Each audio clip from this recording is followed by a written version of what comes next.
Studebaker, originator of motoring's newest of the new 452, presents Tom Manning, the dean of the nation's sports announcers, with the sports news from coast to coast. Good evening, everybody. Well, the Indians are back in Tucson, Arizona again today, ready to start all over. Of the 9 games played on the West Coast, the Tribe drew a little over 19,000 fans, hardly enough paid admissions to cover traveling expenses. The reason, of course, was cold, rainy weather. Well, some of those 9 games could just as well have been called off. A number of the Indians were laid low with the flu, virus, and heavy colds. Their much-needed batting practice had to be curtailed. Most of the regulars were working under wraps. Yesterday, Big Luke Easter slid into third base, then tagged up, flew to the plate after a fly ball. Again, he put on a terrific slide, this time for the benefit of photographers. Well, needless to say, manager Al Lopez blew his top because the big guy took such unnecessary chances. And during the next 2 weeks, Al Lopez will have to cut down on his playing personnel.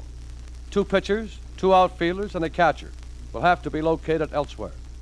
Tomorrow, Lopez has ordered the fellows who will not participate in that day's game to take early morning batting practice so as to leave more time for the regulars to sharpen their batting eyes. Well, again today, the Tribe garnered only 7 hits. The Cubs came to bat in the 9th inning, trailing by the score of 5-2. The Cubs scored 4 runs. Losing pitcher was Narliski. It's good to report, however, that Larry Doby bashed a long home run in the 8th inning. Final score, the Cubs 6, the Indians 5. Other games in the Grapefruit League, Bradentown, Florida. The Yankees 3, the Braves 1. Bob Serve and Gil McDougall smacked out homers. The Reds 7, Tigers nothing. That was at Tampa.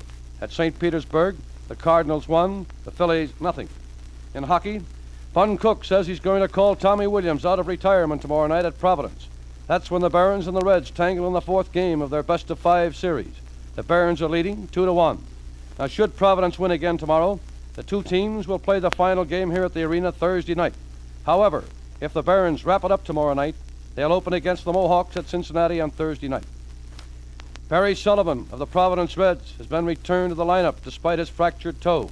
Let's correct that. On Thursday night, the Cincinnati Mohawks will be at the Cleveland Arena in the event the Barons win tomorrow night. No action in the National Hockey League tonight. Tomorrow night, the playoffs get underway. Toronto at Detroit, Boston at Montreal. You know, Bun Cook has a lot of confidence in young Tommy Williams. One of the reasons is the kid commits very few fouls. He's always on the ice instead of being in the penalty box.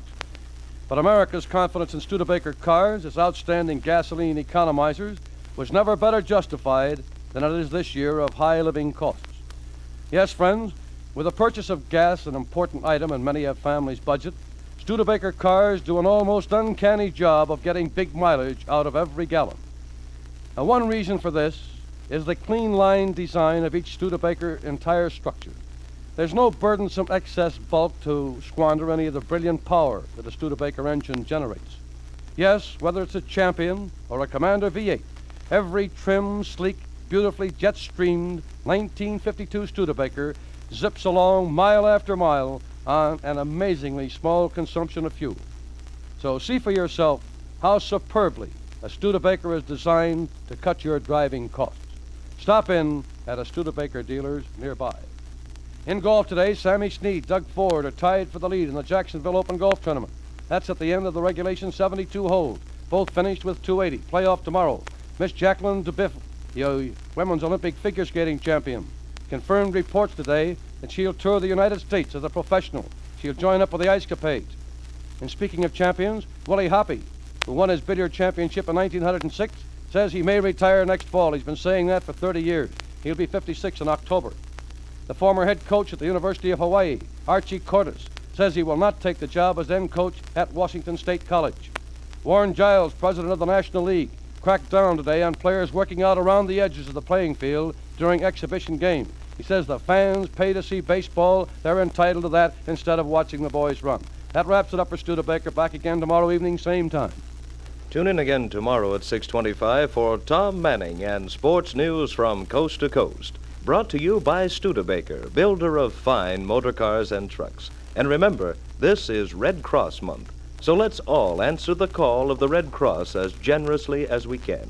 It's the proud privilege of every American to help keep the Red Cross always strong and always ready.